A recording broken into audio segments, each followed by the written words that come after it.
In this video we're going to make a breakdown about the information that Bashar shared in his March session of 2022. The session is called The Difference Between Guilt and Responsibility. In it, Bashar talks about how we can transform the feeling of guilt into responsibility and what is the point as well as the benefits of doing this. So respectfully, it's advisable to stay until the end of the video so that we can assemble the pieces of information together.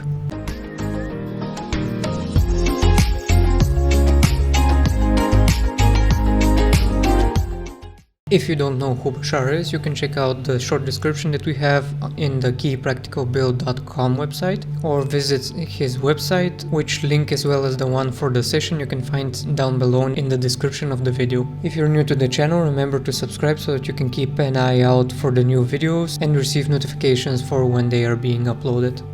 To help the video reach more people, like and share it, because this brings it up in YouTube's ranks and it starts sharing it and showing it to more people. I really like how Bashar starts this session, because he starts it off with an understanding towards us that for a long period of time, the people on our planet choose to stay in a state of doubt, like self-judgment, aggression towards ourselves, because we have made some kind of mistake, and we go through this whole negative process before we allow ourselves to take responsibility for what has transpired.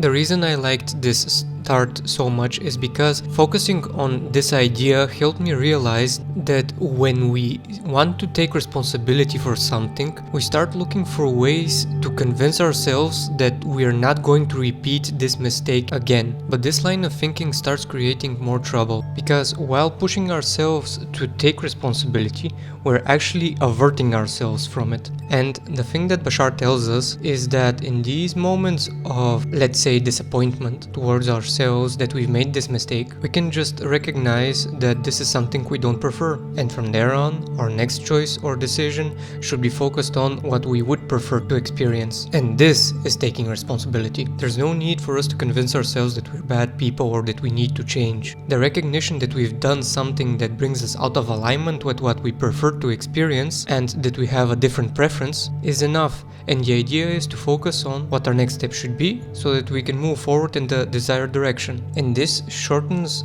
the process by a lot, because there are cases where we have a lot of prejudices towards how we're supposed to take responsibility, but we're actually guilt-tripping ourselves. This leads us to limit our own actions until we make sure that we've changed or learned the lesson that will prevent us from making the mistake again, and we are able to move forward in the direction that we prefer. Just to give you a perspective, for some people this means 10 years. While I'm sharing this with you, I'm actually realizing that I've used specific beliefs for 3 years to keep myself in check, just so that I make sure I change. Whereas Bashar tells us that once we recognize that something is out of alignment from our preferred reality, we can make the choice now, here and now, to change our choice so that we can realign ourselves with something that we prefer. And this is it.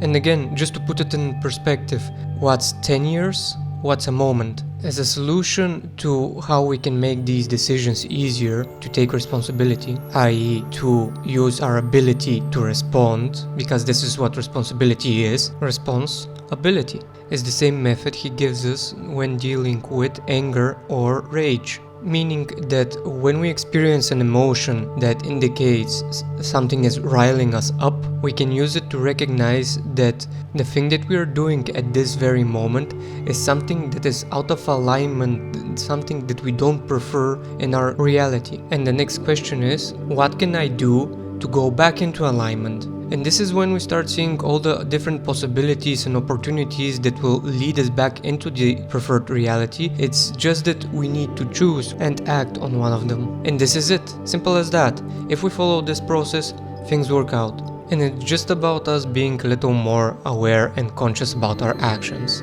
And if you ask me, this is when the fun starts, because there are a lot of things that come together and it's so challenging, but in a good way. This is the breakdown of the session, but in order for you to hear what Bashar actually shares with us and to be able to make your own connections, which you might not be able to see in this video, because this is my perspective, this is my understanding, and on its own it might be limited for some of you. It is best that you see the session for yourselves, since we all have different perspectives, and you can find the link to the session in the description of the video below. Until next time, and goodbye.